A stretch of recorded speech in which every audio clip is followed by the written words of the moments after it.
I was 18 years old when I got married. I belonged to a very conservative family, a Baloch family, where good daughters never say no to their parents. My father wanted me to get married, and all I said was, if that makes you happy, I'll say yes. And of course, it was never a happy marriage. Just about after 2 years of getting married, about 9 years ago, I met a car accident. Somehow my husband fell asleep and the car fell in the ditch. He managed to jump out, saved himself. I'm happy for him. But I stayed inside the car and I sustained a lot of injuries. The list is a bit long. Radius ulna of my right arm were fractured. The wrist was fractured. Shoulder bone and collarbone were fractured. My whole rib cage got fractured. But that injury that changed me and my life completely was the spine injury. Many people came to rescue. They gave me CPR. They dragged me out of the car. And while they were dragging me out, I got the complete transection of my spinal cord. Those 2.5 months in the hospital were dreadful. I was at the verge of despair. One day, doctor came to me and he said, well, I heard that you wanted to be an artist, but you ended up being a housewife. I have a bad news for you. You won't be able to paint again.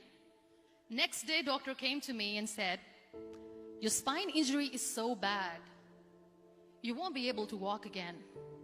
I took a deep breath and I said, it's all right. Next day, doctor came to me and said, because of your spine injury and the fixation that you have in your back, you won't be able to give birth to a child again. That day, I was devastated. I started to question my existence. Why am I even alive? So what kept me going was, one day I asked my brothers, I know I have a deformed hand, but I'm tired of looking at these white walls in the hospital and wearing these white scrubs. Bring me some colors, bring me some small canvas. I want to paint. So the very first painting I made was on my deathbed, where I painted for the very first time. What an amazing therapy it was. Without uttering a single word, I could paint my heart out. I could share my story. People used to come and say, what lovely painting. So much color. Nobody could see the grief in it.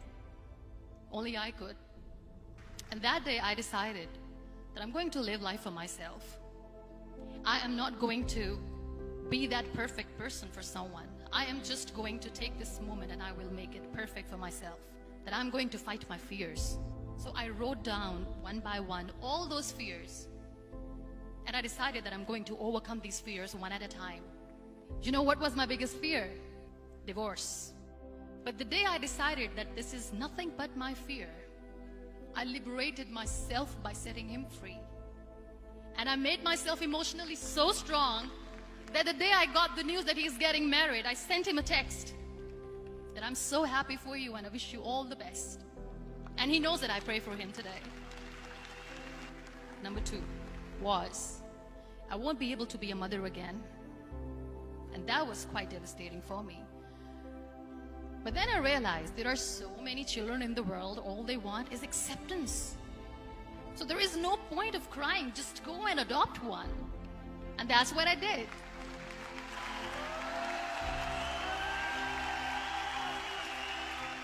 I gave my name in different organizations, different orphanages, and I waited patiently. 2 years later, I got this call from a very small city in Pakistan. I got a call and they said, are you Muniba Mazari? There is a baby boy and would you like to adopt? I could literally feel the labor pain. I said, yes, yes, I am going to adopt him. I am coming to take him home. And that day, I was 2 days old, and today he's 6. You know, when you end up being on the wheelchair, what's the most painful thing? People think that they will not be accepted by other people because we, in the world of perfect people, are imperfects. So I decided to appear more in public. I started to paint. I have done a lot of modeling campaigns. I decided that I'm going to join the national TV of Pakistan as an anchor person. I became the National Goodwill Ambassador for UN Women Pakistan, and now I speak for the rights of women, children. I was featured in BBC 100 Women for 2015. I'm one of the Forbes 30 under 30 for 2016. So when you accept yourself the way you are, the world recognizes you.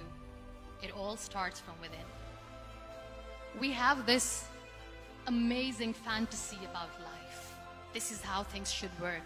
This is my plan. It should go as per my plan. If that doesn't happen, we give up. I never wanted to be on the wheelchair. Never thought of being on the wheelchair.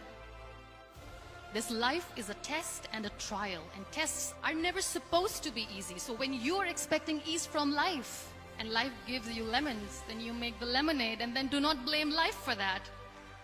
It is okay to be scared. It is okay to cry. Everything is okay, but giving up should not be an option. They always say that failure is not an option. Failure should be an option, because when you fail, you get up, and then you fail, and then you get up, and that keeps you going. Embrace each and every breath that you are taking. Celebrate your life. Live it. Don't die before your death. Real happiness lies in gratitude. So be grateful, be alive, and live every moment.